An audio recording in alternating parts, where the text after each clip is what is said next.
So hello everyone, welcome back to my channel. आज हम लोग दिस एंड दैट के ऊपर डिस्कशन करेंगे।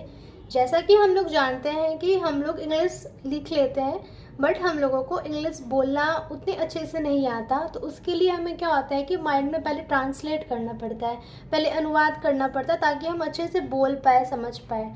ठीक है, तो उसके लिए हमें क्या करना पड़ेगा, अपने बेसिक इंग्लिश होते हैं ना, उसको क्लियर करना पड़ेगा। अपने इंग्लिश में कमांड अच्छी करनी होगी, तब आप क्या कर सकते हो, ट्रांसलेट अच्छे से कर सकते हो। तो उसमें ही एक रूल्स में आता है दिस एंड डैट, जो हम लोगों को की जो भी सेंटेंस हो ना, वो मतलब वो प्रतिपूर्ण रूप से वो क्या करती है, उसको पूरा करती है। ठीक है, where do we use this and that, आज हम लोग वीडियो में जानेंगे दिस एंड डैट में क्या डिफरेंसेस होते हैं दोनों में, और इसके रूल्स क्या होते हैं, इसके एग्जाम्पल्स कहाँ होते हैं, आप इसे कहाँ कहाँ प्रयोग कर सकते हैं अपने सेंटेंस में अनुवाद करते समय। और अगर आप किसी भी कॉम्पिटिटिव की तैयारी कर रहे हो तो ये वीडियो आपके लिए बहुत ज़्यादा हेल्पफुल होंगी। अगर स्कूल स्टूडेंट हो, कॉलेज स्टूडेंट हो, तो भी ये वीडियो बहुत ही ज़्यादा हेल्पफुल होगी। चलिए वीडियो को हम लोग अच्छे से जानते हैं। Hello everyone, welcome back to my channel. अगर मेरे चैनल पे नए आए हैं तो आपका वन स्टेप टू सक्सेस में बहुत स्वागत है। आप मेरे चैनल को जरूर सब्सक्राइब करें, बेल आइकन को हिट करें। चलिए वीडियो स्टार्ट करते हैं। तो हम लोग पहले दिस के बारे में जानेंगे। दिस को हिंदी में कहते हैं यह। एक छोटा सा डेफिनेशन पढ़ लेते हैं, फिर आप लोग को मैं एक्सप्लेन करती हूँ अच्छे से। This is a pronoun and determiner use to identify someone or something near to the speaker. यहाँ पे कहा जा रहा है कि अगर सेंटेंस में सब्जेक्ट यानी कर्ता या ऑब्जेक्ट, वस्तु, ठीक है, वस्तु ऑब्जेक्ट नज़दीक है, यहाँ पे जैसे कि मैंने यहाँ पे शो किया है, as you can see, near to the speaker, अगर नज़दीक है और क्या है, सिंगुलर है, एक वचन है। ठीक है, एक वचन है तो वहाँ पे किसका प्रयोग किया जाएगा, दिस, वहाँ पे दिस का प्रयोग किया जाएगा। ये आप अच्छे से समझिएगा कि दिस का प्रयोग कहाँ किया जाएगा, अगर नज़दीक है, सिंगुलर है, यानी सिर्फ एक ही है, सिर्फ एक है, तो वहाँ पे क्या प्रयोग किया जाएगा, दिस। यहाँ पे दिस क्लियर हो गया अच्छे से आपको। अब मैं एग्जाम्पल के साथ समझाती हूँ। तो अब हम एग्जाम्पल देखते हैं, जैसे दिस बुक, यह किताब। सेकंड देख लेते हैं, दिस इज माई हाउस, यह मेरी मकान है।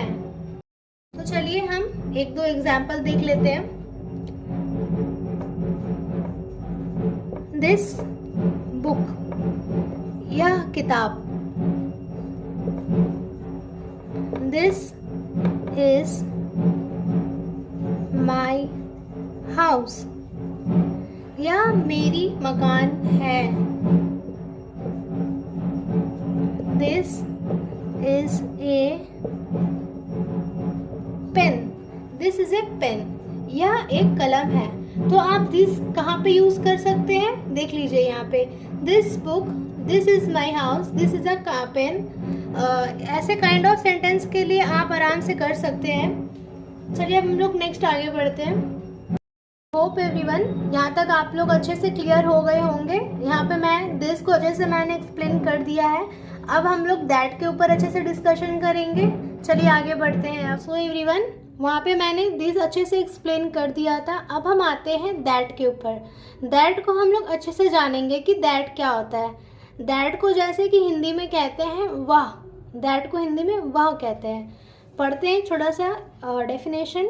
That is a pronoun and determiner use to identify someone or something at a distance to the speaker. यहाँ पे क्या डिस्क्राइब किया जा रहा है, ओवरऑल डिस्टेंस।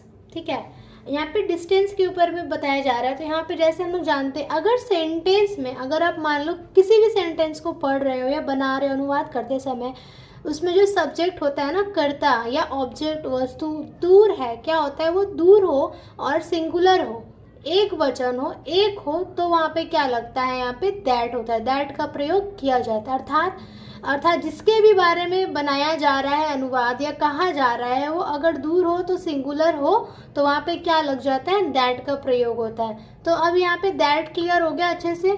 अब हम इसे एक दो एग्जाम्पल के साथ समझते हैं, उसके बाद में रूल्स और कुछ डिफरेंसेस हैं मैं वो बताऊँगी। सो एग्जाम्पल देखते हैं फिर। दैट बुक, वह किताब, दैट इज ए हाउस, वह एक मकान है। इसके बाद लास्ट एक देखते हैं example, that is A watch, वह एक घड़ी है। ये कुछ एग्जाम्पल है जो आप अच्छे से समझ लीजिएगा। दैट एंड दिस क्लियर हो गया यहाँ पे अच्छे से। अब हम लोग आगे समझेंगे कि दिस एंड दैट का क्या जो यूजेस है और कहाँ कहाँ पे उसका यूज़ किया जाता है अच्छे से जानेंगे, ठीक है। तो उसको चलिए हम आगे बढ़ते हैं। यहाँ पे अगर आप क्लियर हो गए होंगे तो आप लोग दिस एंड दैट से अच्छे से परिचित हो गए होंगे। क्या एग्जाम्पल से आप लोगों ने देख लिया, क्या डिफरेंसेस है बिटवीन देम, वो भी आप लोगों ने समझ लिया। अब यहाँ पे आगे देखेंगे कि हम लोग कैसे कहाँ पे यूज़ कर सकते हैं, और ये हम लोग अच्छे से जानते हैं। दिस एंड दैट का हम लोग कहाँ पे यूज़ करते हैं? अफर्मेटिव सेंटेंस में यूज़ करते हैं। अफर्मेटिव से मीन्स सकारात्मक वाक्य, सकारात्मक मीन्स सिंपल फॉर्म में यूज़ करेंगे, जो पॉजिटिव वे में होता है ना, तो वहाँ पे हम यूज़ कैसे करेंगे, ठीक है। यहाँ पे ये भी आपका जानना बहुत नेसेसरी है। चलिए हम लोग जैसे जानते हैं, एग्जाम्पल मैंने यहाँ पे बताया ही था, वो एग्जाम्पल एक्चुअली क्या था, एफर्मेटिव सेंटेंस में था। दिस इज ए फैन, तो एफर्मेटिव सेंटेंस में क्या यूज़ करेंगे देख लीजिए। दिस इज ए फैन, यह एक पंखा है। सेकंड एक देख लीजिए, दिस इज ए हॉर्स, यह एक घोड़ा है। अब हम लोग एक देख लेते हैं दैट के ऊपर, that is a mirror. So everyone, that is a mirror, वह एक दर्पण बोल सकते हैं या फिर वह एक आईना है। यहाँ पे दिस एंड दैट का अफर्मेटिव आप क्लियर हो गए होंगे, अच्छे से परिचित हो गए होंगे। अब हम लोग इसका नेगेटिव सेंटेंस देखते हैं। नेगेटिव वे में आप इसको कैसे अनुवाद करोगे, नेगेटिव वे में आप इसको कैसे समझोगे, कैसे लिख सकते हो, नेगेटिव में देखते हैं। चलिए, जैसे कि मैंने वहाँ पे आपको अफर्मेटिव सेंटेंस में बताया, वैसे ही नेगेटिव सेंटेंस भी आप लोग देख लीजिए। नेगेटिव सेंटेंस मीन्स नकारात्मक वाक्यों, ठीक है। नकारात्मक वाक्यों को आप कैसे अनुवाद कर सकते हैं, तो एग्जाम्पल के थ्रू देखते हैं हम। This is not a pen, चूँकि हम लोगों को पहले ही पता चल गया है कि नेगेटिव में बोला गया है ना यहाँ पे, तो नकारात्मक मीन्स नॉट का प्रयोग नेसेसरी है या मैंडेटरी है कि आप यहाँ पे नॉट का यूज़ करो। This is not a pen, यह एक पेन नहीं है या कलम नहीं है। तो सेकंड देख लेते हैं दिस के ऊपर।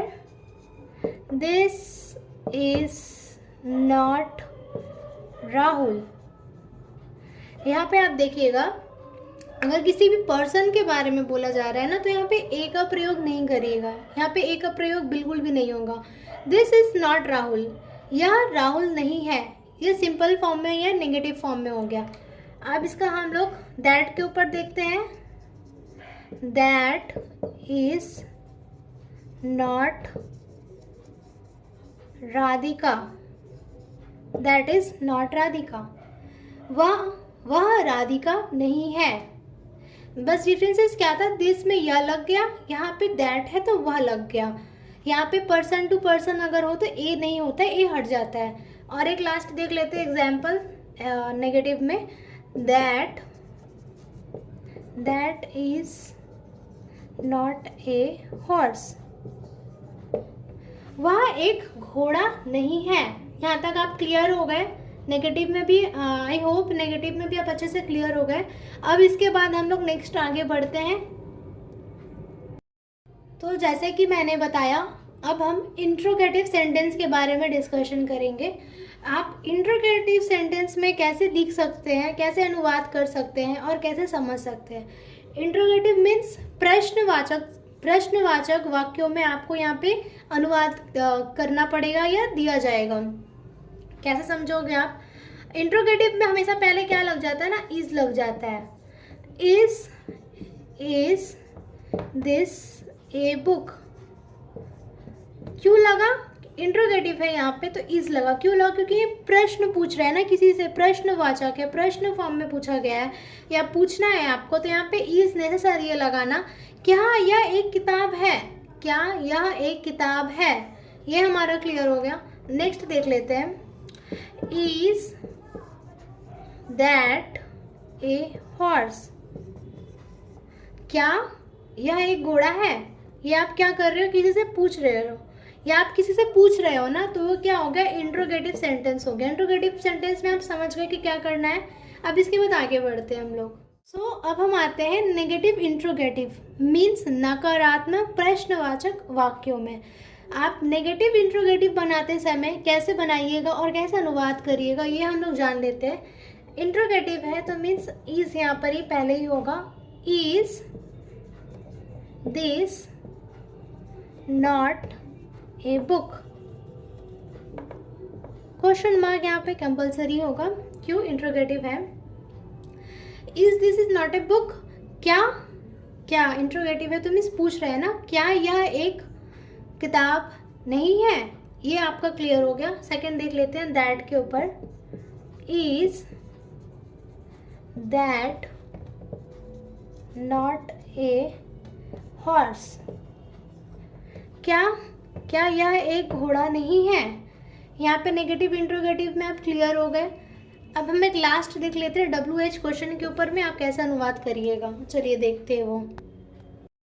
सो एवरीवन, अब हम लास्ट WH क्वेश्चंस के दिस और दैट के यूजर्स देख लेते हैं। ये भी मस्ट इम्पॉर्टेंट होते हैं, आप ये भी नोट कर लो या फिर ये भी आप समझ के रखो, ये भी आपके लिए बहुत ज़्यादा ही हेल्पफुल हो सकता है। देखते हैं, how is this a book. ये WH क्वेश्चन के ऊपर है, तो क्यों है, जैसे कि पता है कि हाउ हमारा क्या है ना, WH क्वेश्चन है, तो इसमें भी दिस लगा ना, दिस का प्रयोग हुआ, तो ये भी क्या हुआ, WH क्वेश्चन के फॉर्म में क्या हुआ, दिस और दैट का यूजेस हुआ। यह एक किताब है, यह एक किताब कैसे है, ठीक है, यह एक किताब कैसे है, यहाँ बोला जा रहा है ना, हाउ है, यह किताब कैसे है, तो यहाँ पे क्या होगा, लास्ट में क्वेश्चन मार्क होगा। और एक नेक्स्ट देख लेते हैं, how is that a pen. How is that a pen, वह एक कलम कैसे है। हाउ यहाँ पे भी प्रयोग किया गया, यहाँ पे भी प्रयोग किया गया, क्यों, क्योंकि ये क्या WH क्वेश्चन के ऊपर है, डिपेंड है। तो यहाँ तक आई होप कि यहाँ तक अच्छे से क्लियर हो गया होगा आपका दिस और दैट। अगर कोई भी क्वेरी हो तो मेरे कमेंट सेक्शन में कमेंट करना। वीडियो अगर पसंद आए तो एक लाइक ज़रूर करना और अपने फैमिली फ्रेंड के संग ज़रूर करना, क्योंकि ये ऐसा है ना कि आप किसी को भी शेयर करते हो ना तो उसे भी नॉलेजेबल हो सकता है ये किसी के लिए भी। सो एवरीवन, आई होप यहाँ तक आप अच्छे से क्लियर हो गए होंगे, आपको दिस एंड दैट का डिफरेंसेस समझ में आ गया होगा, कहाँ पे यूजेस है, कहाँ पे यूज़ कर सकते हैं, आप अच्छे से क्लियर हो गए होंगे। तो अगर आपको मेरा वीडियो पसंद आए तो एक लाइक ज़रूर दे दे, मेरे चैनल को ज़रूर सब्सक्राइब करें, बेल आइकन को हिट करें ताकि मेरे जो भी लेटेस्ट नोटिफिकेशन हो वो आप तक पहुंच सके। एंड अपने फैमिली फ्रेंड्स के साथ ज़रूर शेयर करें, आई होप कि वो उन लोग के लिए भी हेल्पफुल हो। Thanks for watching.